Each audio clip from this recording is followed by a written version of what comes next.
Well, good morning or afternoon. Good morning or afternoon, everybody. I'm Vicki Palmer with AURP, and we have our team online as well. And thank you all for being here for our April Communicators check-in. And really excited about this month's discussion with Laura Blyle and Emily Neal with the University of Illinois Research Park, talking about our internship programs. And we know that you have a very successful internship program, so we really want to hear your success stories and learning lessons that you've experienced. And before you kick off, I just wanted to let everybody know that we're really looking to line up our next 3 months of topics as well. So if you have a project or case study or even a challenge that you want to present or to focus on in our future calls, please let Diana or myself know. So, well, thank you. I'll let you take it away, Laura and Emily. Great. Well, I know there's a lot of folks here today and there's some new faces too. So feel free to introduce yourself in the chat if you would like. Some of you I recognize and some of you I don't. So if you don't know me, I'm Laura Blyle. I am the Director of External Engagement at the University of Illinois Research Park. And I'm gonna grab my slides and I'll tell you what that means in our organization. But let me grab my slides first. Okay.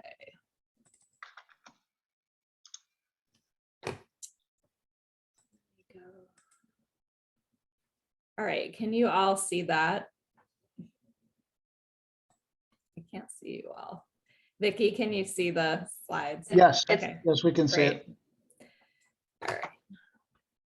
For some reason, Zoom has not really perfected the art of presenters and how they can, what they can see and what they can't see. So I'm still waiting for that feature. But anyway, so just to give you a little bit of background. So as I mentioned, I am the Director of External Engagement here at the University of Illinois Research Park.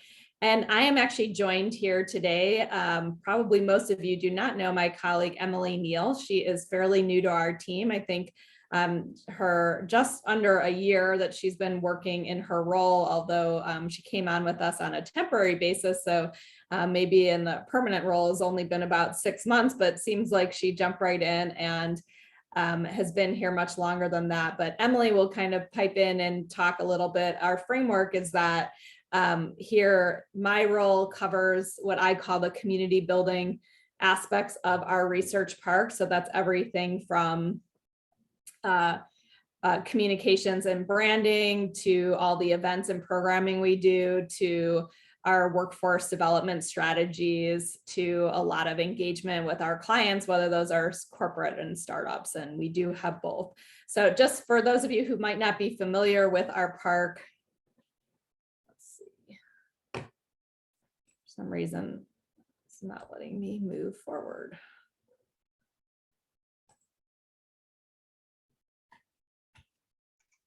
Do you want to be in presenter mode? Like click from beginning on the left. I don't know what you all are seeing right now. So. We're seeing everything. I was in presenter mode, but it didn't like that. Let's see. I'm going to stop the share for a second here. Oh, all of a sudden now it wants to work. Can you all see that slide, the overview? Okay. Yes.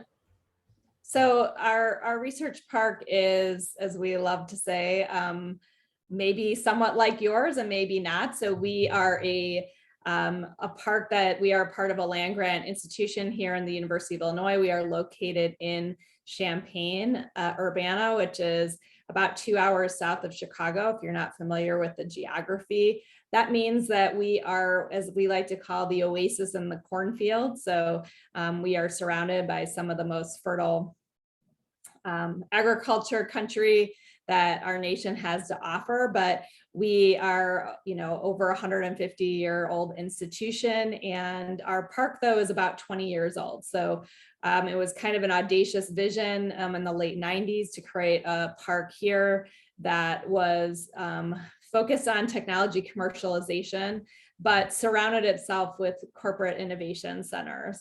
Some of the very early, just to give you some examples of the companies we have here, some of the very early companies that came in and still remain with us to this day are some of the companies, of course, that are Illinois native. So Caterpillar, State Farm, John Deere, but since then we have grown to have what we call 30 global corporations with innovation centers here. So from coast to coast and around the world, as well as at any given time around 60 startups that are in the incubator. So that's where I am right now.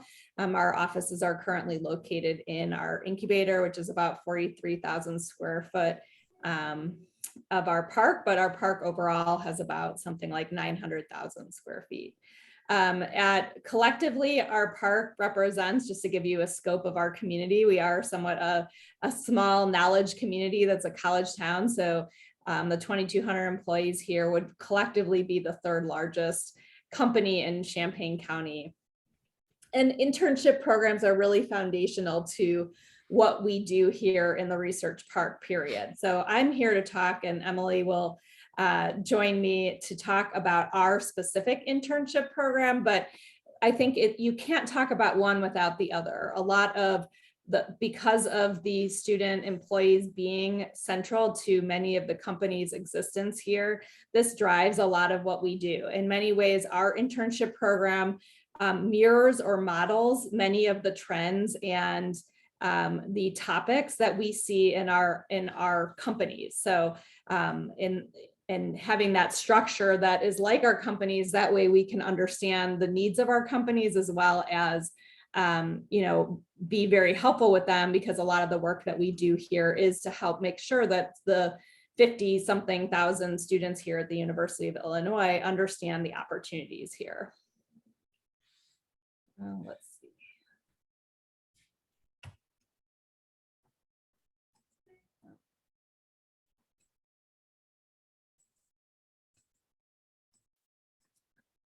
Like I've never done a Zoom before, but I don't know why this is such a problem.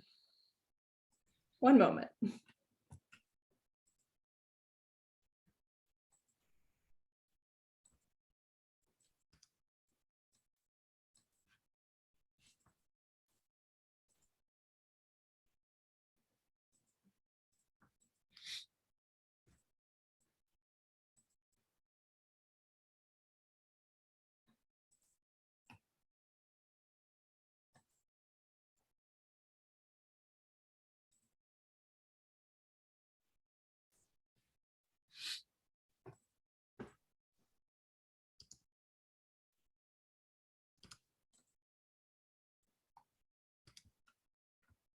Okay, can you see the community building slide?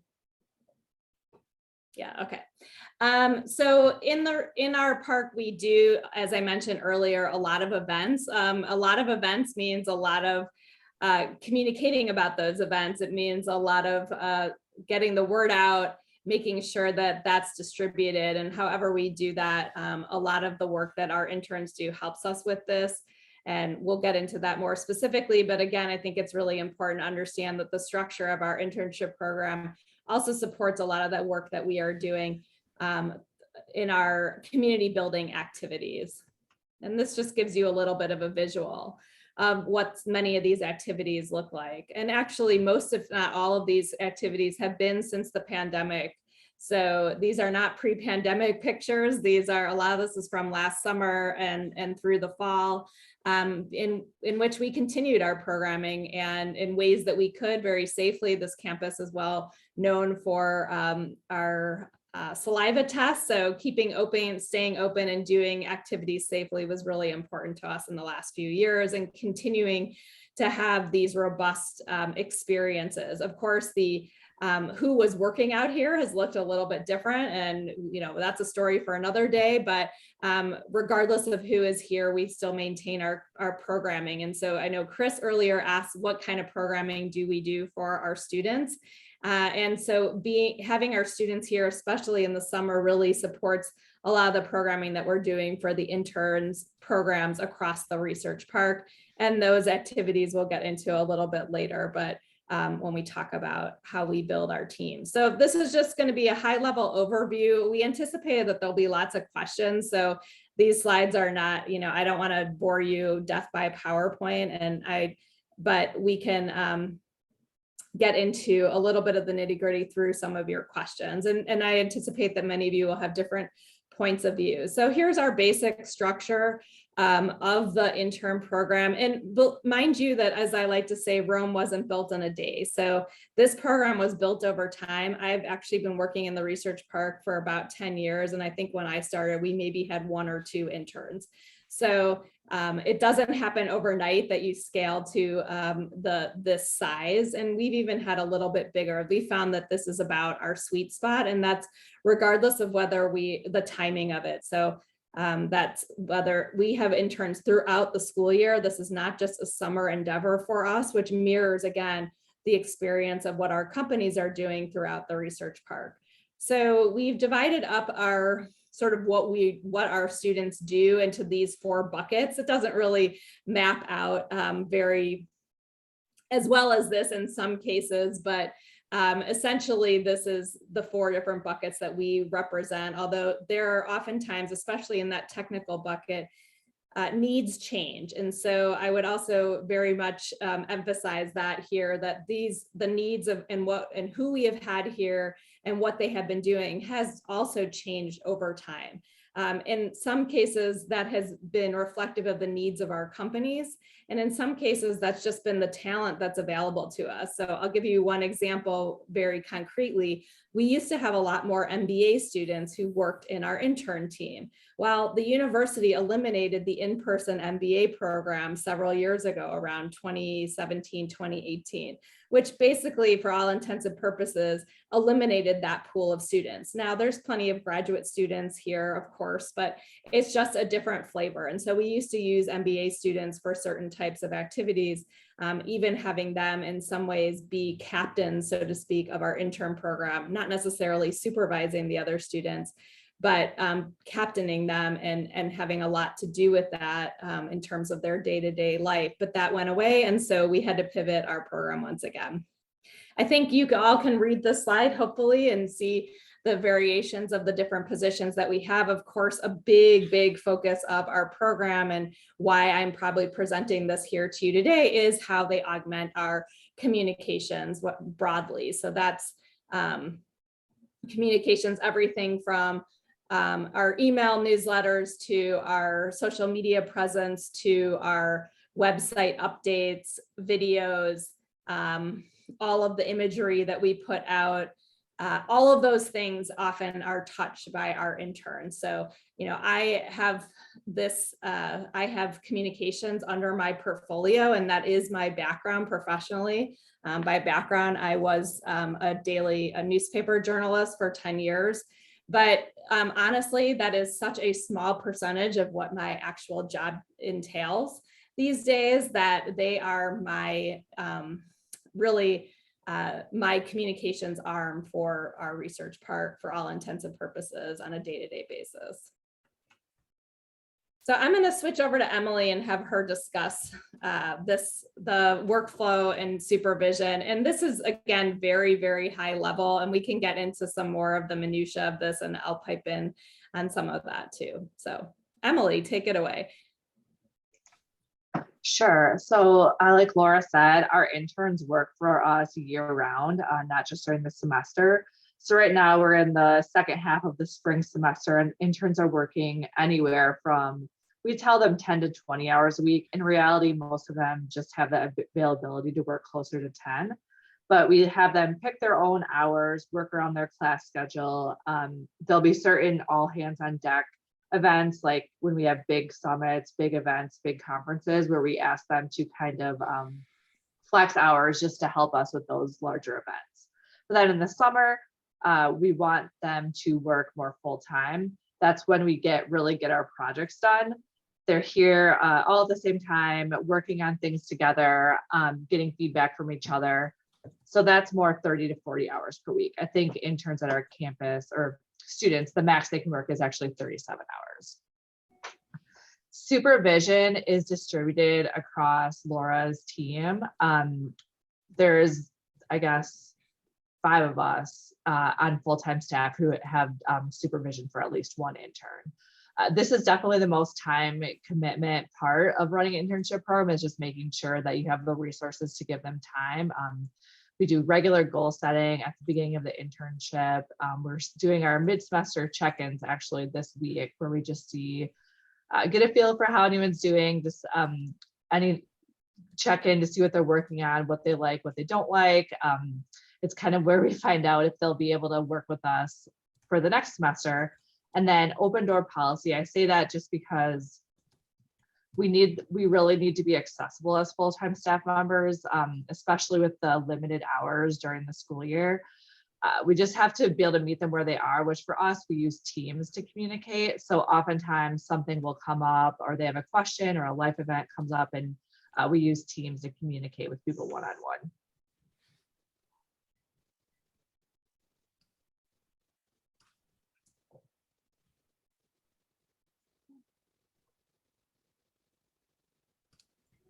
Sorry, this is my fail point when I start messing around on my screen to find all the chat and everything. This is where it decides it doesn't like me to advance. Hold on.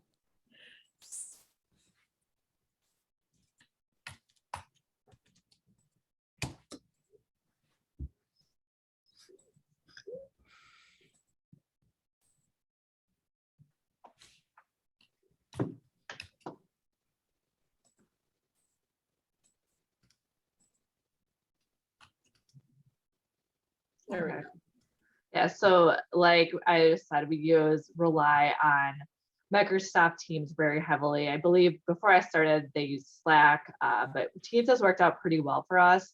We create channels for every sub-team. So communications would have their own channel, graphics would have their own channel, and big events like our annual intern awards or our career fair would have its own sub-channel. There we're able to work together even when everyone isn't working on the same thing at the same time. Teams is great for sharing files. You can, if somebody new to the team joins, they still have access to all the former chats and file sharing, which I think is really helpful. And it really keeps projects moving when not everyone's working at the same time. Laura said Gen Z hates email. It's true, students just aren't used to responding on email, but we can get them to talk to us on Teams.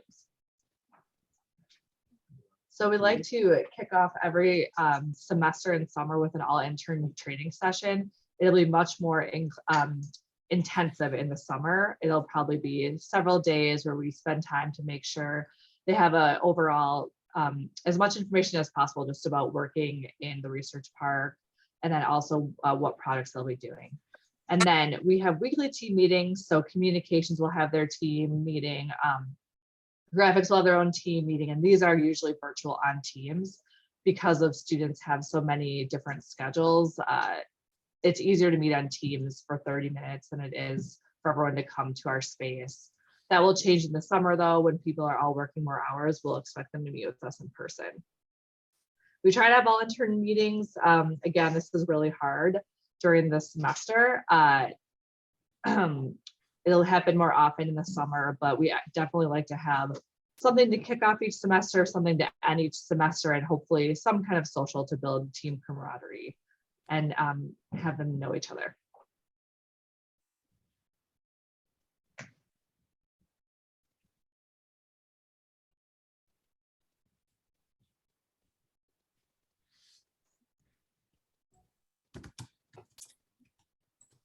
So just along the social lines, I think that one of the things that we do is it's important. We used to think that, oh, the interns get to socialize because we have all these events that we put on for other interns throughout the park. But what we also realized that as much as they like to engage with the interns around the park, that's often work for them because we definitely use them as part of our workforce that helps put on those events. But even when they're not working, specifically working the event, they still want to have that opportunity to build those relationships. And at our institution, we have a very large institution. And so I think this is one of the benefits for our students overall, regardless of whether they're on our team or other teams, but that they really get to build relationships with students that they might not have ever met otherwise. And so these kinds of connections are really important to them. Again, whether it's our students meeting or building those relationships with one another, or whether it's, of course, students building relationships across the park. And again, we have over 800 students that work at any given time. So these are just some examples concretely of some of the projects that students do for us. So for instance, they develop our social media calendar, and we go over, okay, what are we posting when, what events are happening, what's this? So they really manage that from a day-to-day. I certainly have input into it for what are our priorities and what is the strategy that we want, what do we want versus, trying to make sure that we're putting out things that are obviously promoting our events, but what about those, brights sort of thing. So making sure we're doing day in the life type posts and that sort of thing. Some very transactional type stuff. So we do have a WordPress intern. Our WordPress intern not only builds sites for our clients, and we'll get into that in a little bit, but also helps support just our day-to-day needs of our website. Of course, if we need heavy lifts or whatever, we do have people that we outsource that to, but this is more sort of some of the day-to-day stuff. We have a lot of forms that we create for lots of different events and registrations, and that's something that our interns get very used to doing. Photos is a never-ending beast that is a problem for us. I once looked at investing in a photo library that was much more intensive and would be, of course, wonderful to have, but the price tag on that was something that we couldn't absorb in our budget. So we oftentimes rely on our students to help us organize photos, whether that's by topics, by dates, various different iterations of that, so that when we need to be responsive, whether it's developing presentations or developing communications for, whether that's for our recruiting startups or recruiting students or recruiting companies here, there's lots of different implementation of that. Emily, you want to talk about the campus ambassadors and what we meant by that? Yeah, so the interns who report directly to me kind of work in this role, and a lot of our role as full-time staff is just to be plugged into campus and help the sites and employers who are here find students. Like Laura said, our campus is enormous and it's really hard to navigate. So this is where we can use students a lot. We will have them represent us when there's tabling events, work with us at in-person career fairs, but also find where pockets of students are. I'll give you a couple of examples. We're looking for a video intern right now and just struggling to find the right candidate. So I'll just tell my intern, hey, where are these students on campus? Is there clubs, classes, special groups? Like, where should we be looking? Is there an event we can go to find these students? Similarly, recently we explored doing a UI UX event. I just ask my students to help figure out where these students are on campus, because it just helps us be better informed for when our sites are also having trouble navigating campus, because it is always changing.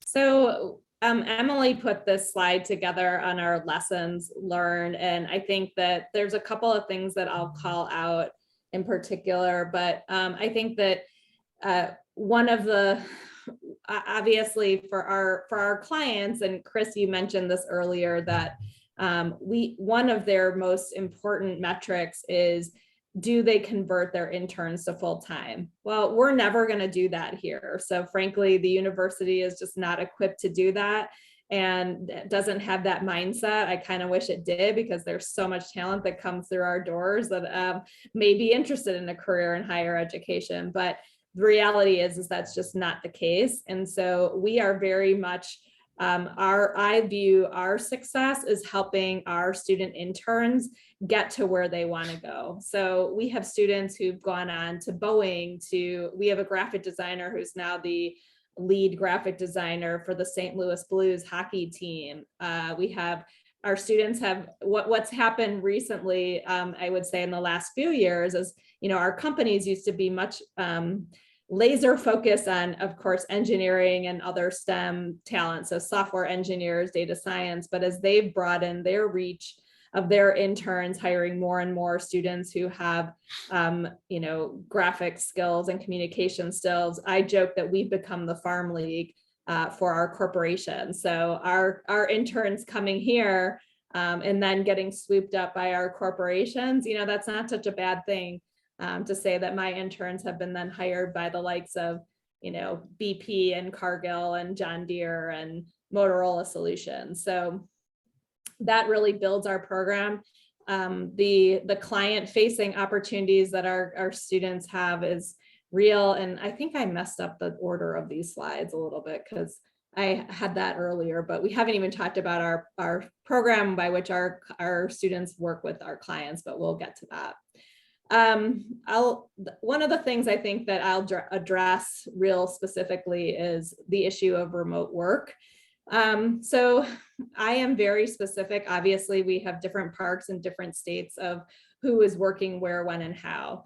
Our business here, is the way I view it, is placemaking. And while we did work remotely very successfully when everyone was remote, it's been a struggle to do a hybrid, to support a hybrid workforce for the kind of work that we're doing here.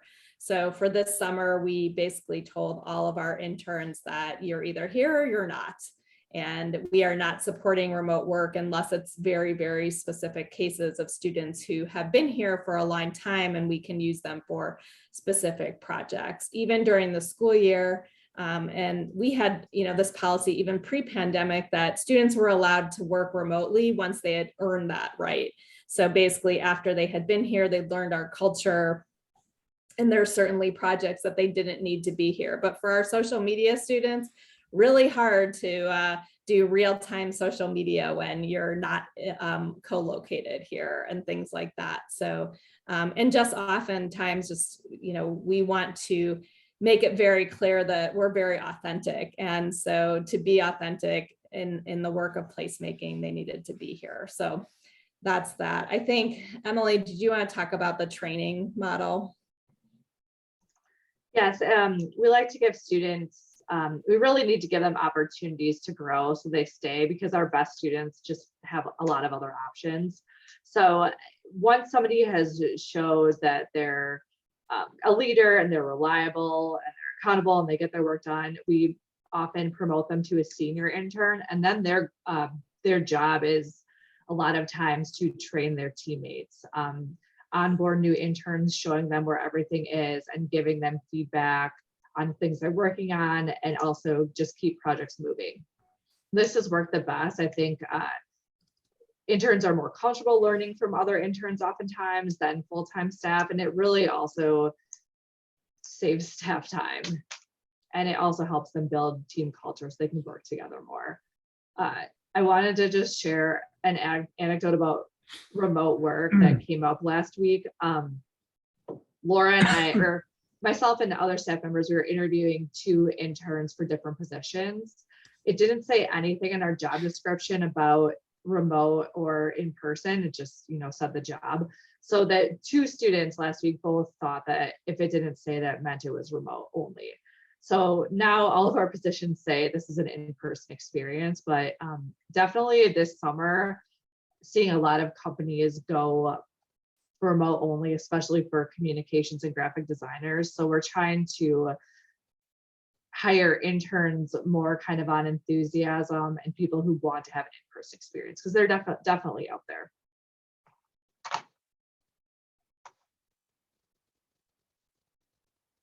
So one of the things, I thought I had moved this slide up, but one of the things that our students, sorry about that, that our students also do, and actually this was one of the impetus for us growing the program significantly, was the fact that our students are not just here to support us, but they also support our entrepreneurs. So this program, what we called shared services, is something that does happen year round. However, we do advise our startup clients that we have the most capacity to do their projects over the summer.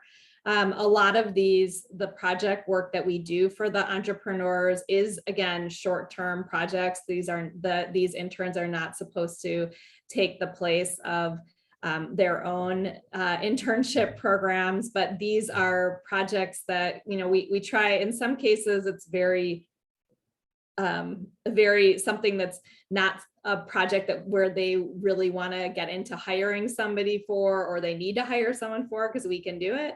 Sometimes it's us kind of teaching them how to fish, so to speak, or putting them in the right direction. But probably the biggest things that we provide to the clients is through the graphics that we do. So that the graphic design team is one of our biggest teams because of the visual branding support that they provide to our startup. So I would say the majority of the logos in our incubator were designed by our students. We create brochure-like websites for them. So, if your company is an e-commerce company, we're not going to create you a website, but for a 6-page, about us, who we are, team, sort of a very simple professional website, that's something that we do. And then there's more than that. So the client-facing work is really something that differentiates this internship from a lot of other on-campus work. Students, especially the graphic designers and the communicators, really, really value this because it enables them to build their portfolios for professional opportunities, much unlike anything else, really. So this has been not only important to our clients, but mainly to the students as well, and those who we get to hire. So, and then that's it. I see there's maybe a few questions in the chat. So the question I see from Brian is, are your interns paid? And so, yes, our interns are paid. In fact, we basically, there may be some who actually get credit as well. I think Emily said that, but we pay them. These are very, very important roles as part of our organization. They play a significant a part of how we achieve the work that we do. And you just frankly can't do that if you're not paying them in real dollars. And we actually do not, I'm not aware of any unpaid internships in our research park. So we're happy to take questions, comments, thoughts.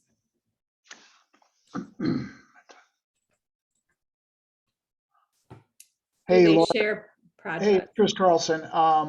I wanted to say really, really neat presentation. And I was curious to know, we have done something similar, but I like the mid-year or mid-semester check-in that y'all were talking about. That sounded quite interesting and something that I think we should formalize. I'm sure that some folks maybe do it in our company, but again, it's up to us to really form the program the way we want. And I think that's a really good piece to make sure that you're staying in touch and communication with the folks. And really for us, like I had said earlier, to be able to bring them on and hire them full time is what we're after. And to make sure that we understand where they're coming from all the time is really what it's all about. So that's something that we're going to definitely implement. Yeah, it's definitely something we struggle with in the sense that, we do strive to provide them feedback continuously. So this shouldn't be the only time that they're hearing feedback from us. I have a reputation, I know this will shock you all, that I'm very blunt in my feedback to them. I don't coddle these students. I basically tell them, hey, this is a miss. I'm not mean. I just say, this is a miss. We need to do this differently. Let's think about another approach to this, or, or whatever it means. So I think that providing them feedback, oftentimes the mid-semester check-ins or those different times are often the times where we get to hear more from them specifically, and we're able to listen to what they want and what they're seeking. And we really want this to be, like I said, we really value the work that they contribute to our organization. And so we want them to feel that they can get something out of this that will help them grow in their careers. And I know for a fact that, I mean, I have one student who just recently went to another organization in our research park. And basically she said, I wouldn't have had anything to talk about in the interview if I hadn't had this job. So that was extremely valuable for her. So I see some questions in the chat. So, so Vicky asked, do they share projects? So yes, we actually have a project manager that manages the shared services project specifically, but sometimes does intern projects as well, or internal projects. Putting them on teams is really important. They like to work together. So for instance, that's kind of, cross teams. I would say, so we do try to give them some autonomy. So for instance, we had a major conference a few weeks ago, and we had one communications student that we put in charge of communications and one graphic designer who was in charge of the graphics for that conference. Not to say that there weren't other students who contributed or were part of that, but they were the go-to for the primary deliverables of the needs that we had for that.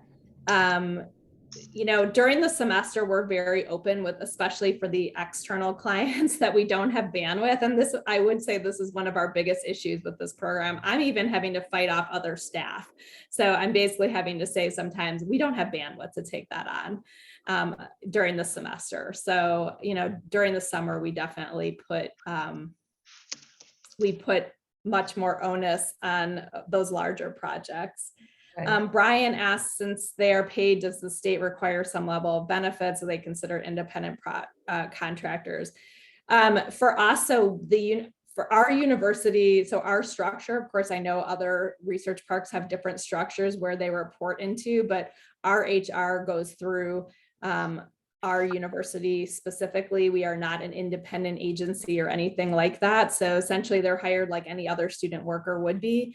And that has some challenges to it in our case. So for instance, our student workers, undergraduate student workers, have a cap on how much we can pay them. And that has been a problem in the past because we've had some more technical positions where frankly, we just couldn't afford some of the students we wanted to hire. And there's some other issues related to how many hours they can work also during the school year, or if they're a student that's taking a class in the summer, that also limits how many hours we can have them work for us. So again, that might be specific to our university or institution, but it's just something to consider to navigate if to ask about if you want to leverage something like this if you're a university to do so. Many of our in terms of benefits, so for our companies that hire interns, that's a whole different ballgame. Oftentimes they are offering, especially as a retention model, they will offer a lot of benefits because again, they're trying to, just like Chris is doing, their whole goal is to try to retain that talent and potentially convert them into full-time hires. So benefits there can include, paid time off, 401k contributions. I mean, you name it, there's all kinds of, but maybe it's just, again, they're accruing seniority. So at some of our companies, that's one of their biggest tools that they use to get the interns to convert, is not just are they learning their skill sets, but they come in something like 2 years ahead of their peers. But that's different than what we can do. One of the questions I got was, how do you partner at all with career services? So yeah, so we work very, very closely with career services, and I'll let Emily take this one because this is something, again, that, a big part of our role here in our park is to make sure that the students across our campus understand the 800 or so job options there are out here. So Emily, you can talk a little bit about that. About how we partner with career services. Yes. Yeah, so I mean, oftentimes, if we're having trouble hiring a specific student, we'll reach out to them, making sure, particularly humanities students, how do we find these students? And they will help us find candidates and get the word out. And then we also use our career fair and kind of like all promote each other's career fairs and events. Like for example, I'm going to a career fair on Thursday. That's an all campus career fair. And the main reason we'll be going to that is to finish our internship hiring for the summer. So we use them mainly as a way to get the word out about our upcoming events and opportunities. And also just making sure we're navigating campus. I will say that in my earlier days here before the position that Emily has existed, I mean, we were extremely reliant on career services. So to get out the word about our job opportunities, whether those were our internal opportunities or just the opportunities here in the research park in general. And they used to help, we do our own career fair. We could not have done that event if not for our partnership with career services. As our resources have grown over time, we aren't nearly as dependent on them, but we consider them our partners. And there's something called the Career Services Council, and Emily goes to those meetings. So we do presentations for them so they stay up to date on the opportunities and what's happening out here for students in the research park. So there's a consistent back and forth with them. And when I say them, I mean, you know, again, we are at a very, very large institution. So you know, that really what that relationship looks like might vary on your campus. But for us, we have situations where there's a campus-wide career services, and then in some cases, as departments have their own career services people, let alone colleges, schools, et cetera. So there's a wide network of people that we engage with in that area. One of the questions was, do we rotate the students through? We don't rotate them through the categories, frankly.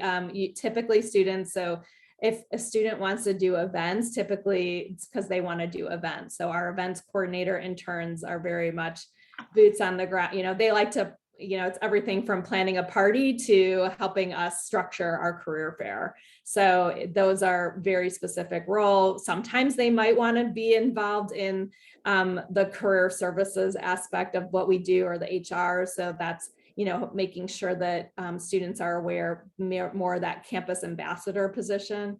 Frankly, we use all of them, so that we couldn't do the summer programming that we do here. And we do a significant amount of summer programming that's geared towards the interns who are here across the park. We couldn't do it without them. So in that way, they very much function as a team.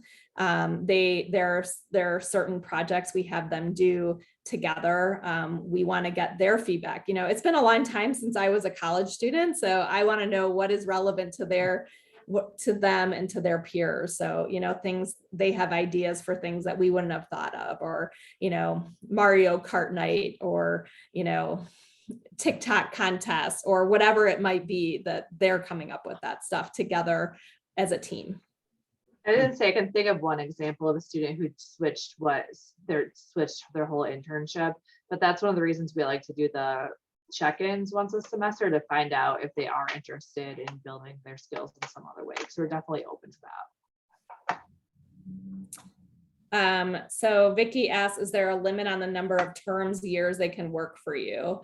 No, there is not. And I mean, the longer we can keep them, the more valuable they are to us. Frankly, it's a lot of work to train interns to get them to understand, especially, you know, for certain types of tools that we use. You know, a lot of the tools that we use are internal tools. So like our university uses its own email system and its own form system. So it's not like, oh, do you know Constant Contact? Well, you need to learn the university's version of Constant Contact. And frankly, many students haven't had those kinds of opportunities. So we do like them to commit, as Emily said in the chat, for at least 2 semesters. But it's very unusual to see them stay for longer. Frankly, they just have so many opportunities that are available to them elsewhere, and that's okay. I mean, like I said, we don't have the same end goal as our peers across the park do to convert them to full-time. So Well, and also because our work is very high level and hands-on, we don't really hire many freshmen. So by the time they get to us, they already have other experiences. So we hire a lot of juniors.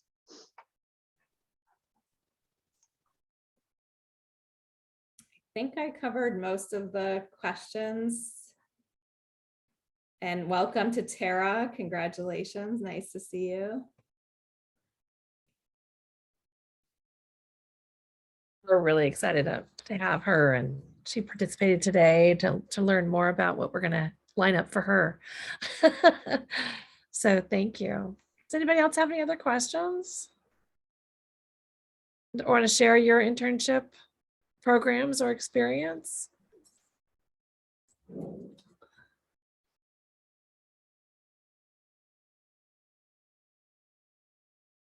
Chris, do you want to talk about yours anymore? I know that you I thought I wore you shared that out with before everybody that. came on. Yeah. No, I can throw a few things out there. I guess the big difference for us is we're obviously using the intern to get to know them better, and for them, most importantly, to get to know us better and see if there's a fit. And that's our whole goal. And so we try to rotate them through office activities, field activities on job sites, building buildings and such, and try to give them all the exposure we possibly can to as much as possible in that one summer internship.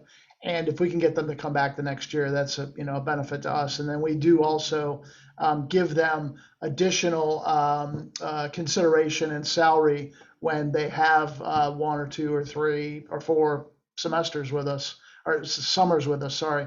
And so a little bit different than what you guys are doing, but yeah, we've found that I think the number is around 78% of our interns are with our company longer than 10 years typically, as opposed to just somebody we hire off the street without an internship. Those folks, we tend to really, the main time we lose people is in the first 5 to 7 years of their career. And typically they're jumping like everybody seems to think is the vogue thing now. But our goal is to hire people, to retire people at college age and keep them here forever. And that's a almost unrealistic goal anymore in today's society. So the internship program to us is extremely valuable because of the time and effort we put into training our employees for the first 5 to 7 years of their career. And so it really, really makes sense for us. So anything we can do to make that experience better and bigger and grander is what we're after. So that's in a nutshell kind of what we're all about. You're on mute, Vic. Sorry. I did get another question, Vicki. So the question was, what did it take to get funding for your colleague's position to manage the interns? So I think she's referring to Emily's role. So essentially we have, as our park has scaled, our staff has scaled. I mean, has it scaled on the ratio I would like to see it scaled at? No. But the position that Emily has originally was half events coordinator, half talent and workforce. It was like literally 4 jobs in one.